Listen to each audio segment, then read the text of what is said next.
아, 저는 지금 필리핀에서 오랜 기간을 있으면서 거기서 하나의 소명을 받은 것이 무엇이냐면 이 땅에 사랑의 혁명이 일어나야 한다고 하는 그러한 메시지를, 이게 메시지로만 받은 게 아니라 정말 삶을 통하여서 절절히 깨닫게 되고, 오히려 여러 가지의 갈등과 그런 번민 속에서 오히려 하나님의 심정을 읽어가는 그러한 체험을 하면서 이렇게 받게 되었는데, 우리가 어떤 이제 지금 뭐 중요한 일을 볼 때는 이건 선택사항이 아니라 필수사항이라는 말을 하잖아요. 근데 이거 사랑에 대한 얘기는 필수사항도 아니에요. 그냥 절대적인 사항이라고 하는 것. 이런 것을 이제 느끼면서 이제 혁명이라고 하는 그런 이제 말을 쓰는데, 어떤 분은 이 혁명에 대한 것이 너무 살벌하지 않느냐 이제 그런 말을 하긴 하는데, 자, 혁명, 문화적인 혁명이든 뭐 5.16 혁명 같은 어떤 그 정권적인 혁명이든 간에 혁명은 뭐겠어요? 뒤집는 거잖아요. 개선 정도가 아니고 완전히 이제 뒤집는 것. 성경적으로 말하자고 하면은 지금 이 세상은 선과 악으로 뒤덮여 있고 그것으로 인해서 정복되고 다스려져 있는 그러한 상황이라고 하는 것. 이거는 지금 우리 모두가 인정하고 있고, 그리스도 안에 있는 사람이든 설령 안 있는 사람이라 할지라도 그것을 그것을 알고는 있죠. 그런데 이제 이 선악의 세상이 하나님의 사랑의 세상으로 뒤집어져야 된다고 하는 것이 예수님이 하신 이야기라는 거죠. 예수님이 오신 목적이 무엇이겠어요? 하나님의 사랑을 이 세상에 선포하고, 이제 이 사랑으로 인하여서 구원이 이루어진다고 하는 그것이 이제 복음으로 우리에게 전달되는 것 아니겠어요? 바로 선악의 세상, 사단에 의해서 선과 악을 받아들임으로 인해서 그 선과 악이 우리 두뇌를 정복해서 맨날 무슨 일을 당하든지 우리는 판단을 하고 정죄하고 반목하고 경쟁하는 이런 시스템 속에서 지금 살고 있잖아요. 이런 속에서 죄가 안 나올 리가 없는 거예요. 이런 구조 속에서는 구원이라고 하는 것이 절대 일어날 수가 없는 그러한 현실적인 것. 이제 예수님은 이러한 고질적인 그런 병폐 상황에서 이제는 길이 없는 것을 아시기에 이제 사랑이라고 하는 곳, 내가 가지고 온 아버지 하나님의 이 사랑의 세계가 유일한 길이요, 진리요, 생명이라고 하는 것을 몸으로 보이신 분이거든요.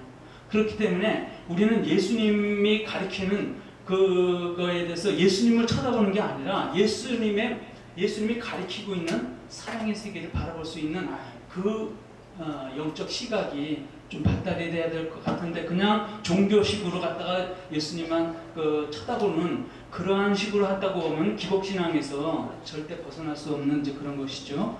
어쨌든 이것이 절대적인 그러한 우리들의 당면 문제라고 하는 것, 그리고 이것은 창세기에도 나타난 최초의 미션이 동시에 이제 우리 마지막 시대에 나타나는 마지막 미션이라는 것, 하나님의 소원이라고 하는 것. 이제 선악으로 덮여있는 이러한 그 세상과 사랑의 세상은 사실은 상극이에요. 선악의 세상에서는 사랑이라는 것이 있을 수가 없는 상황이거든요. 거기서는 논리라든가 이론이라든가 여러 가지 이제 그러한 선악간에 이제 그러한 것은 있고, 그 대신에 사랑이라는 것이 본질적으로 사랑이라는 것이 없는 대신에 사랑이라는 감정은 있어요. 감정은 있으니까 감정적인 사랑 가지고 나는 사랑을 다 안다고 이렇게 생각을 할 뿐이지, 우리는 진짜 사랑을 아직 세상에서는 모르고 있어요. 왜냐하면 선악의 이중적인 그것이 계속 우리들에게 교란시키고 있기 때문에. 그렇다고 하면은 예수님의 사랑, 하나님의 사랑은 공의와 화합과 화목을 갖다가 이루어가는 그러한 어떤 우주적인 그러한 사랑인데, 이러한 사랑에는 또 선과 악이라는 것이 있을 수가 없는 거예요. 사탄이 하나님처럼 된다고 하는 그 말이 거짓말인 것은 뭐냐면은, 사랑의 하나님이 선악의 하나님이 될 수가 없거든요. 사랑과 선악은 마치 물과 기름처럼 섞일 수가 없는 그러한 성질이 있는데도 불구하고 그렇게 교묘하게 이중적으로 뒤섞여가면서 모호한 우리 신앙관을 갖게 유도한다고 하는 것은 우리들이 냉철하게 살펴볼 그런 영적 시각이 필요하다는 거예요. 그럼에도 그러기 때문에 우리가 선과 악을 가지고 있음에도 불구하고 그 선과 악을 지닌 채 그대로 사랑의 세계인 천국까지 가려고 하는 욕심을 가지고 있다고 하는 것, 그거 참 그건 꿈 깨야 돼요. 천국 가는 거는 예수님 손잡고 가야지. 오늘 그 말씀은 요약은 저는 이제 사랑의 혁명을 준비하기 위해서 거의 지금 10년 동안 지금 이렇게 해서 뭐 글을 좀 계속 쓰고 오늘 이제 책을 제가 이제 써가지고 이렇게 가지고 한국에 좀 나왔는데 어쨌든 저는 이제 시작되는 사랑의 혁명이 시작되는 그 시점을 이제 선점을 하고 선포를 할 수 있는 마음을 가지고선 이렇게 나오게 된 거고요. 이제 5가지로 추려서 이렇게 말씀드리는 건 뭐냐면 오늘날 왜 이러한 사랑의 혁명이 일어나야만 되는가, 그런 부분하고, 그리고 사랑의 혁명은 누구에 의해서 먼저 시작이 되었나, 그 다음에 사랑의 혁명이 추구하는 핵심, 그리고 사랑의 혁명이 승리할 수밖에 없는 어떤 원리가 있어요. 그리고 사랑의 혁명이 세상에게 주는 비전, 이런 그 5가지 면에서 이제 간추린 부분인데 간단하게 말씀드리자면은 어쨌든 사랑의 혁명이 오늘날 일어날 수밖에 없는 것은 결국은 복음의 목적이 거기에 있기 때문이죠. 하나님은 정복하고 다스리라고 우리에게 소명을 주셨음에도 불구하고 우리는 역전패가 돼가지고 오히려 세상에게 정복당하고 지금 다스림을 받고 있어요. 우리 지식이 지금 우리를 다스리고 있잖아요. 이것을 우리는 다시 역전을 시켜야 돼요. 그래서 선, 악을 내 속에서 기생하고 있는, 기생충처럼 도사리고 있고 내 머릿속에서 바이러스처럼 작용하고 있는 선, 악의 그것을 내가 정복하지 아니하고 다스리지 아니하면은 결국은 내가 회복이 될 수가 없는 그런 시점이기 때문이라는 거죠. 그럼 누구에 의해서 이것이 시작되었나? 이건 우리가 다 알잖아요. 사실 사랑의 혁명은 예수님에 의해서 시작이 된 거예요. 지금 이렇게 고질적인 그러한 세상에 오셔가지고 사랑이라고 하는 선명한 빛을 비춰주신 그 예수 그리스도를 우리가 진정으로 이해한다면 오늘날 사랑의 혁명이 필히 일어날 수밖에 없다고 하는 것을 이제 아시고, 그런데 예수님이 이제 사랑에 대한 전반적인 것을 다, 원칙적인 것을 다 보이시고 가르치시고 행동으로 보이시고 그리고 올라가시면서 그 사명을 우리에게 맡겨주신 거죠. 사랑의 혁명이 이 땅에 이루어질 수 있도록 우리에게 모든 소스를 다 주신 거예요. 그리고 내가 한 일도 할 것이고 나보다 더 큰 일도 할 것이라고 하는 그러한 어떤, 그거 그냥 빈말이 아니거든요. 빈 위로가 아니거든요. 실제 성경 속에서 그러한 것들이 다 지금 적나라하게 나와 있는데 우리가 이 일을 감당을 못한다면 우리는 직무유기죠. 우리가 스스로 갔다가 또 마귀 앞에서 꼬리를 내리는 그런 그 꼴밖에 안 되는 거죠. 결국 이 사랑의 혁명은 선악의 유한에서 사랑의 무한으로 옮겨지는 그런 변화의 상황을 말씀을 해주시는 거고, 선악이 가져온 죽음의 세계에서 사랑이 가지고 오는 영혼의 세계로 전환하라고 하는 그러한 목적을 가지고 있는 것이 이제 사랑의 혁명의 핵심이라고 할 수 있어요. 제가 지금 그동안에 준비하면서 정리한 거는 이제 이 5단계로 갖다가 이거를 정리를 했거든요. 첫째는 우리 지식이 문제다. 우리가 소위 안다고 하는 이 지식, 선과 악을 알게 하는 나무가 선악 그 에덴 동산에 있었어요. 영어로 보면은 knowledge of good and evil이라고 해서 직접 지식이라는 말을 사용했거든요. 우리가 안다고 하는 소위 지식이 결국은 우리를 지금 잡아먹고 있는 그런 상황이에요. 그래서 우리가 선악의 상대성 지식 체계를 안다는 것이 첫 번째 과제로 지금 이제 쓰여지고 있고요. 그 지식에 의해서 결국은 우리는 지금 계속 우리 속에서 죄를 양산하고 있는 거예요. 죄가 어디서 오는 게 아니라 계속 우리가 만들어내고 있는 건데 그것이 우리 속에 있는 지식이 결국은 그 짓을 다 하고 있다는 거죠. 그래서 선악의 상대성 지식에 대해서 냉철하게 살펴볼 수 있는 것이 있어야 되고, 그것을 이해했을 때 우리는 죄를 확실하게 알게 된다는 거죠.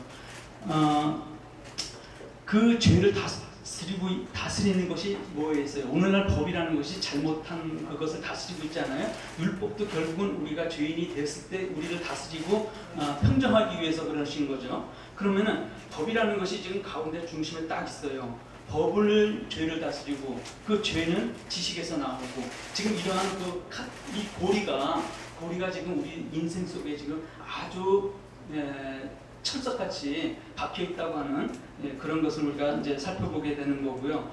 그런데 우리가 법을 이해할 필요가 있는 게 뭐냐면은 가운데 있는 이 법이 한쪽에는 세상을 다스리고 한쪽은 하늘나라를 향하는 무엇이 있는데, 자 보세요.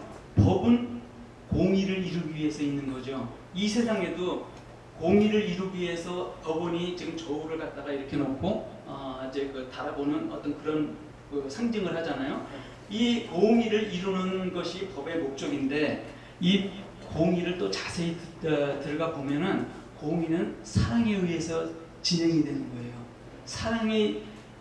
사랑하는 그 사랑이 기준이 됐을 때 공의가 우주에 펼쳐져서 모든 것을 질서 있게 잡아주고 그 사랑하는 사람을 보호해주고 이렇게 이끌어가는 그런 그 사랑의 영역, 이 사랑의 차원으로 들어가게 해주는 것이 바로 공의인데, 자, 이 사랑의 뚜껑을 열어보면 그 속에서 하나님이 나온다는 거예요. 그것은 인간으로서 누구도 거역할 수 없는 이러한 구조라는 것을 이제 살펴보면서 지식을 통해서는 죄가 만들어졌고 죄를 통해서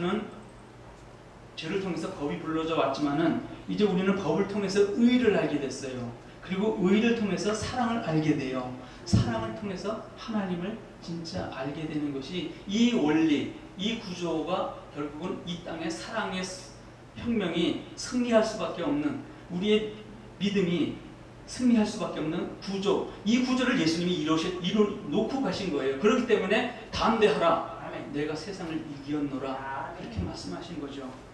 이제 이것은 이 사랑 얘기한다고 해서 I love you 같은 그런 그 사랑 얘기하는 게 아니에요. 이 지금 사랑은 정권이에요. 하늘의 정상.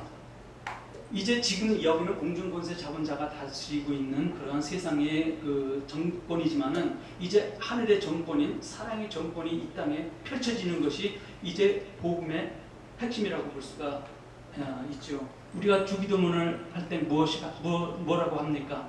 하늘에서 뜻이 이루어진 것 같이 땅에서도 이루어지다.